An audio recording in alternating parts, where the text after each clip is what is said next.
Hello guys, hope you all are doing well. तो आज हम रिवाइज करने वाले mutual fund self handmade note से। तो चलिए शुरू करते हैं।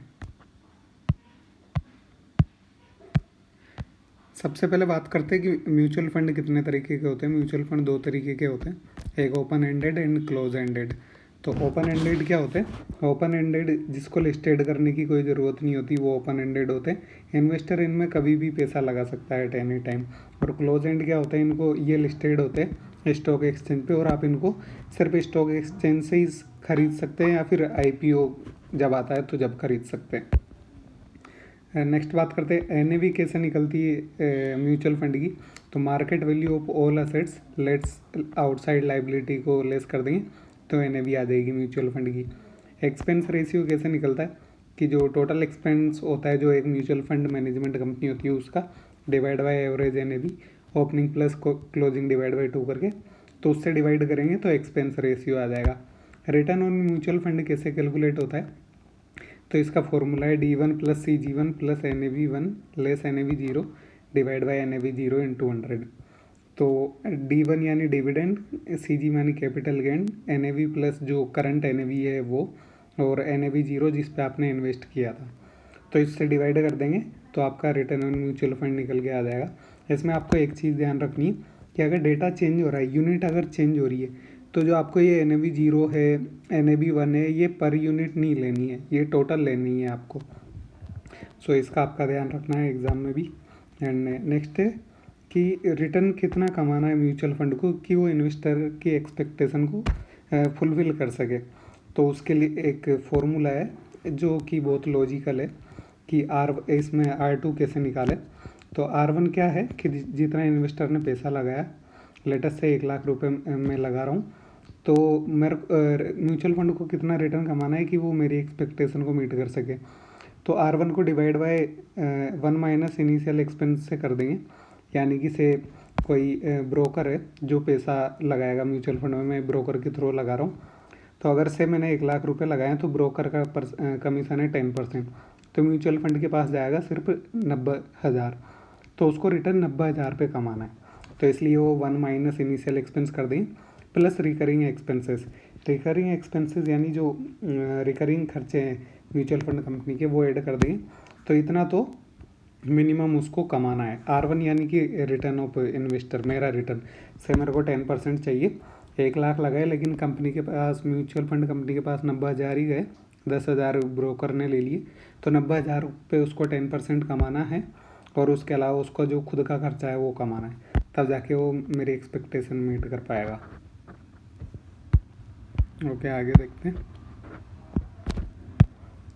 एक ये बहुत इम्पोर्टेंट है एग्ज़ाम के लिए कि कब एनुअलाइजेशन नंबर ऑफ डेज से करना है और कब नंबर ऑफ मंथ से करना है। तो लेट अस से इफ पीरियड अगर लेस देन 1 ईयर है एंड डेट्स गिवन है तो आपको 365/n से करना है। अगर आपको डेट गिवन नहीं है तो 12/n से करना है। And if period is more than 1 year then आपको 12/n से ही करना है।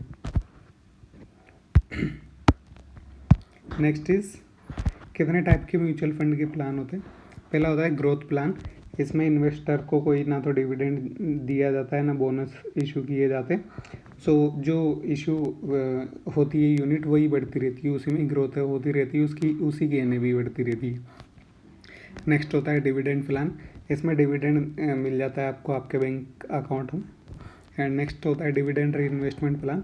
इसमें आपको डिविडेंड मिलता है बट वो आपके बैंक अकाउंट में नहीं मिलता, वो आपको डिविडेंड मिलता है, और जो जितना डिविडेंड लेटर से मेरे को 100 रुपये डिविडेंड मिला, लेकिन वो आपको बैंक अकाउंट में नहीं आता है, वो वापस री इन्वेस्ट हो जाता है एक्स डिविडेंड NAV पर।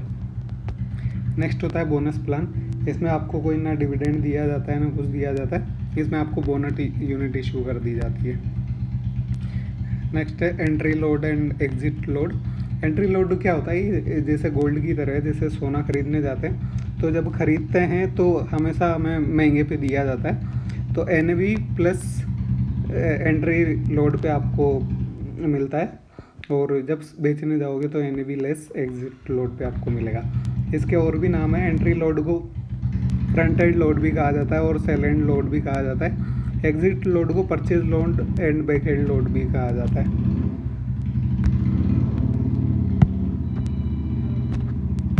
नेक्स्ट है डिविडेंड यील्ड रिजर्व।